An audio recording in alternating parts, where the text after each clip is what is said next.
ఇచ్చమని చెప్పి కూడా సునీతక్కను కోరుకుంటూ, ముఖ్యంగా వాళ్ళ ఇంటెన్షన్ కూడా ఒకటే నేను చెప్తా ఉన్నా, ఈ అంశాన్ని వచ్చే ఎలక్షన్ల వరకు దీన్ని డ్రాగ్ చేయాలా, చంద్రబాబు నాయుడు గారికి మరింత రాజకీయ లబ్ధి చేకూర్చాలా, రాజకీయంగా చంద్రబాబు నాయుడు గారికి ఉపయోగపడాలన్న ఆరాటం తప్ప నిజంగా దీంట్లో న్యాయం కోసం పోరాటం అనేది ఎక్కడా లేదు, ఎక్కడా కనిపించే పరిస్థితి లేదు.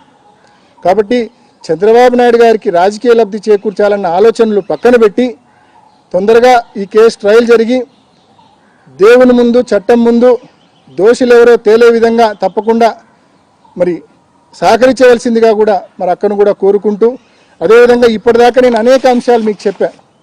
సునీతక్క వాళ్ళు లెటర్ దాచిపెట్టిన అంశం అయితేనేమి, అదేవిధంగా సౌభాగ్య పెద్దమ్మ అండ్ నరెడ్డి రాజశేఖర్ గారు వీళ్ళిద్దరూ కూడా ఆ రోజు నైట్ అటెండర్ను కాణిపాకం వెళ్ళమని సెలవిచ్చి పంపడం అయితేనేమి, అదేవిధంగా దస్తగిరి స్టేట్మెంట్లు ఏదైతే డాక్యుమెంట్స్ థెఫ్ట్ గురించి ప్రధానంగా కీలకంగా ప్రస్తావించాడో దాని గురించి అయితేనేమి, అనేక అక్రమ సంబంధాల గురించి ప్రస్తావించాడో దాని గురించి అయితేనేమి, ఇటువంటి అనేక అంశాలపైన ఫర్దర్ ఇన్వెస్టిగేషన్ అడగాల్సిన సునీతక్క అవేమీ అడగకుండా ఇర్రిలవెంట్ సబ్జెక్ట్స్ అన్నీ కూడా అడుగుతూ, ఒకవైపు దస్తగిరి బెయిల్ క్యాన్సిల్ కాకుండా అడ్డుకుంటూ, ఆమె దస్తగిరి బెయిల్ క్యాన్సిల్ కాకుండా దస్తగిరికి ఎంత ఉందో లేదో నాకైతే తెలియదు, కానీ సునీతక్క మాత్రం మేము హైకోర్టులో దస్తగిరి బెయిల్ క్యాన్సిలేషన్ పిటిషన్ వేస్తే వెంటనే హైకోర్టులో ఆమె ఇంప్లీడ్ అయ్యి లూథ్రాన్ పెట్టి వాదనలు వినిపిస్తుంది దస్తగిరి కోసం. ఏమిది అసలు? ఎందుకు దస్తగిరి బెయిల్ క్యాన్సిల్ అయితే మీకు వచ్చే నష్టం ఏమిటో నాకైతే నిజంగా అర్థం కాలే.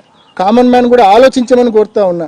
ఈ కేసు విషయంలో మేము గడిచిన 3-4 సంవత్సరాలుగా ఎంతోమంది మమ్మల్ని దూషించినారు, వాస్తవాలు తెలియకుండా ఎంతోమంది మమ్మల్ని దూషించినారు.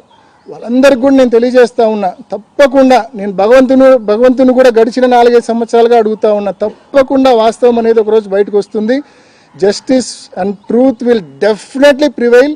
ఆ రోజు మీరందరూ మమ్మల్ని దూషించిన మీ అందరూ కూడా మరి తప్పకుండా ఆ రోజు ఆలోచిస్తారు, అరే అనవసరంగా ఇంతకాలం అపార్థం చేసుకొని తిట్టినామని చెప్పి మీరు కూడా అనుకునే రోజు తప్పకుండా వస్తుందనే విషయాన్ని కూడా తెలియజేస్తూ, తప్పకుండా ఈ కేసు ట్రయల్ జరగాల.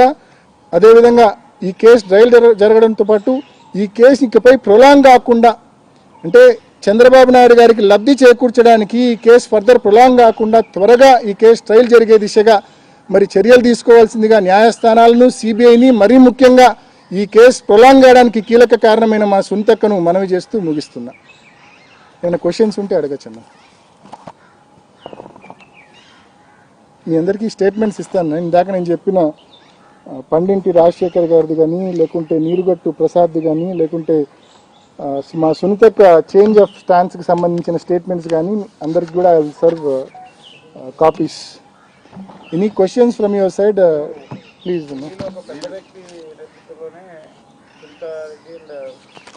చంద్రబాబు నాయుడు ఈ కేసు ఇన్వెస్టిగేషన్ మొత్తాన్ని ఒక సైడ్కి తీసుకెళ్లారని చెప్తున్నారు. ఎవరు ఆ పెద్ద వ్యక్తి? ఆ పెద్ద వ్యక్తి గురించి, ఆ వ్యవస్థ గురించి మనం మాట్లాడలేని పరిస్థితి ఉంది కాబట్టి నేను మాట్లాడడంలా. నేను గతంలో కూడా 2 సార్లు ప్రెస్ మీట్ పెట్టినప్పుడు కూడా ఇంతవరకే మాట్లాడగలిగిన. గతంలో 2 సార్లు అంటే విచారణ జరుగుతున్నప్పుడు కూడా ఒకసారి 2022లో ఐ థింక్ ఒక ప్రెస్ మీట్ పెట్టిన, తర్వాత ఎలక్షన్ ముందు 24లో మాట్లాడినప్పుడు కూడా ప్రెస్ మీట్ పెట్టిన. మన తెలుగు వ్యక్తి ఢిల్లీలో ఒక ఉన్నతమైన స్థానంలో ఉన్న వ్యక్తి అనే వరకు మాత్రమే చెప్పిన. ఆయన ఆశీస్సులతోనే సుబోధ్ జైస్వాల్ ఎంపికైనాడనే విషయం కూడా చెప్పిన. దీన్ని బట్టి మీకే అర్థమవుతుంది.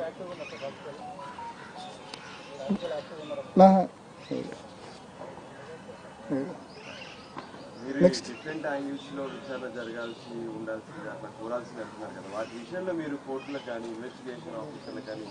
అన్న, అనేక సార్లు ఈ విచారణ జరుగుతున్న సందర్భంలోనే సిబిఐ డైరెక్టర్కు, అప్పుడున్న సిబిఐ డైరెక్టర్స్కు నేను డీటెయిల్గా రిప్రజెంటేషన్స్ పంపించిన. దాదాపు ఒకసారి అయితే 100 పేజీల representation with all these issues. నేను ఇందాక చెప్పిన ఈ కోణాలన్నీ కూడా దాంట్లో ఉన్నాయి. సెకండ్ వైఫ్ యాంగిల్ కానీ, ఈ డైమండ్స్కి సంబంధించిన యాంగిల్ కానీ, ఈ బెంగళూరు రియల్ ఎస్టేట్కి సంబంధించిన యాంగిల్ కానీ, ఈ ఇల్లిసిట్ రిలేషన్షిప్స్ విత్ ఉమెన్కి సంబంధించిన యాంగిల్ కానీ, ఈ డాక్యుమెంట్ స్టోరీ ఏదైతే ఉందో ఆ విషయం అయితేనేమి, అన్ని యాంగిల్స్తో కూడిన డీటెయిల్డ్ రిప్రజెంటేషన్స్ కూడా నేను సిబిఐ డైరెక్టర్ గారికి పంపించిన. బట్ వాటి మీద ఎటువంటి చర్య లేదు. కారణం నేను ఇందాక మీకు చెప్పా ఎందుకనేది. అప్పట్లో విచారణ కీలకమైన దశలో ఉన్న ఆ 2 సంవత్సరాలు కూడా డైరెక్టర్గా ఎవరున్నారో మీకు తెలుసు. కింద రామ్ సింగ్ ఉన్నాడు, పైన ఈయన ఉన్నాడు. ఎక్కడే కానీ ఈ ఆస్పెక్ట్స్ అంటే ఎంతసేపు టార్గెటెడ్ ఇన్వెస్టిగేషన్కే ఇంపార్టెన్స్ ఇచ్చారు తప్ప వాస్తవం ఏందనేది వాస్తవం నిగ్గుదేల్చే ప్రయత్నం అప్పుడున్న సిబిఐ చేయలేదు. మీరు ఎంపీగా ఉన్నారు, ఇక్కడ కేంద్రంలో పెద్దలు కలవచ్చు, హోంశాఖ కలవచ్చు, వీళ్ళందరినీ కలవచ్చు, ఈ విషయాన్ని వాళ్ళ దృష్టికి ఎప్పుడైనా తీసుకెళ్లే ప్రయత్నం చేశారు? మిమ్మల్ని టార్గెటెడ్గా ఈ విధంగా ఇన్వెస్టిగేషన్ జరుగుతుంది. కేంద్ర హోంశాఖ అంటే హోంమంత్రి గారికి ప్రధానమంత్రి గారికి ఈమెయిల్స్ పెట్టానన్న, ఈమెయిల్స్ పంపించాను. ఎప్పుడు కలిసి అయితే నేను రిప్రజెంటేషన్ చేయలేదు, కానీ ఈమెయిల్స్ అయితే వాళ్ళకు నెంబర్ ఆఫ్ టైమ్స్ హోంమంత్రి గారికి పెట్టాను, ప్రైమ్ మినిస్టర్ గారికి పెట్టాను, సిబిఐ డైరెక్టర్ గారికి కూడా ఈమెయిల్స్లోనే పెట్టింది. అండ్ రిజిస్టర్ పోస్టులు కూడా చేశాను, ఈమెయిల్స్ అండ్ రిజిస్టర్ పోస్టులు చేశాను. సిబిఐ డైరెక్టర్కి చేశా, హోంమంత్రికి చేశా, ప్రధానమంత్రి గారికి కూడా చేశాను. ఆ టైంలో కేసు కీలకమైన దశలో ఉన్నప్పుడే చేశాను. అంటే మీరు మొన్న ఎన్నికల్లో కావచ్చు, అంత ముందు కావచ్చు, ఈ కేసును చంద్రబాబు నాయుడు గారు రాజకీయంగా ఎన్నికల క్యాంపెయిన్లో ఏ రకంగా ఈ కేసును వాడుకున్నాడో మీరు చూసినారు. అంటే కేవలం సిబిఐ ఒక లాప్ సైడెడ్ ఇన్వెస్టిగేషన్, ఒక టార్గెటెడ్ ఇన్వెస్టిగేషన్ చేసింది కాబట్టే చంద్రబాబు నాయుడు గారు దాన్ని రాజకీయంగా వాడుకోగలుగుతా ఉన్నాడు. ఇప్పటికి కూడా వాళ్ళు ఏంటి, వచ్చే ఎన్నికల వరకు కూడా దీన్ని రాజకీయంగా వాడుకోవాలన్న ఇంటెన్షన్ చంద్రబాబు నాయుడు గారికి ఉంది. సునీతక్క దానికి మద్దతు ఇస్తూ ఉంది. టైమ్ అండ్ అగైన్ ఈ కేసు ట్రయల్ జరగకుండా ఏదో ఒక పిటిషన్ కింద కోర్టులోనో, హైకోర్టులోనో, సుప్రీంకోర్టులోనో ఏదో ఒక పిటిషన్ వేస్తుంది. పిటిషన్ వేసి ఆ పిటిషన్ డిస్పోజ్ కావడానికి కొన్ని నెలల వ్యవధి పడుతుంది. దానివల్ల ట్రయల్ డిలే అవుతుంది. మొన్న సుప్రీంకోర్టులో 207 స్టేజ్ ఏదైతే డాక్యుమెంట్స్ ఫర్నిషింగ్ స్టేజ్ అంటే 13 లక్షల ఫైళ్లు ఉన్నాయని చెప్పి సిబిఐ ఏదైతే చెప్పిందో, ఈ 13 లక్షల ఫైల్స్కి సంబంధించిన వెరిఫికేషన్ అంటే కొన్ని డాక్యుమెంట్స్ ఓపెన్ కాల, అవి ఓపెన్ కాకపోతే అందులో ఏముందో తెలియకపోతే మాకు ఫెయిర్ ట్రయల్ ఎలా జరుగుతుంది? జరగదు కదా. కాబట్టి ఆ డాక్యుమెంట్స్ కొన్ని ఓపెన్ కానివన్నీ కోర్టుకి ఇచ్చాం. సో 207 స్టేజ్ను 4 వారాల లోపల కంప్లై చేయమని చెప్పింది. సో ఒక్కసారి 207 స్టేజ్ కంప్లై అయితే తర్వాత స్టేజ్ ఏంటి, ట్రయల్ బిగిన్ కావడమే. So that is it.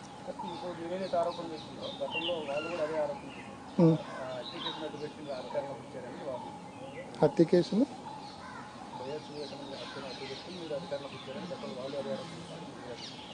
ఆ రోజు పవర్లో ఉన్నది వాళ్ళే కదా. ఆ రోజు పెదనాన్న ఇన్సిడెంట్ జరిగినప్పుడు చంద్రబాబు నాయుడు గారే ముఖ్యమంత్రిగా ఉన్నారు. ఆ రోజు 3 నెలల పాటు విచారణ సంస్థ సిట్ అయినా మరొకటైనా వాళ్ళ చేతిలోనే ఉన్నింది. నిజంగా అట్లా ఏదున్నా కూడా వాళ్ళు తేల్చిండాలి కదా. ఇంకోటి హార్ట్ అటాక్ థియరీ గురించి ఇందాక ఒక అంశం మీకు చెప్పా. ఏ రకంగా కొంతమంది విట్నెస్లతో, వాళ్ళ ఇంట్లో వాళ్ళతో, వాళ్ళ దగ్గర వాళ్ళతో ఏ రకంగా ట్యూటర్ చేసి ట్రైన్ చేసి అవినాష్ రెడ్డి పేరు చెప్పండి, గుండెపోటు అని చెప్పినాడని చెప్పండి అని. మీకు ముఖ్యంగా హార్ట్ అటాక్ అనే థియరీ పెదనాన్న చనిపోయిన మరుసటి రోజు అప్పుడు చంద్రబాబు నాయుడు గారి ఆధ్వర్యంలో ఆ గవర్నమెంట్ వీళ్ళకి బాగా ఇష్టమైన గవర్నమెంట్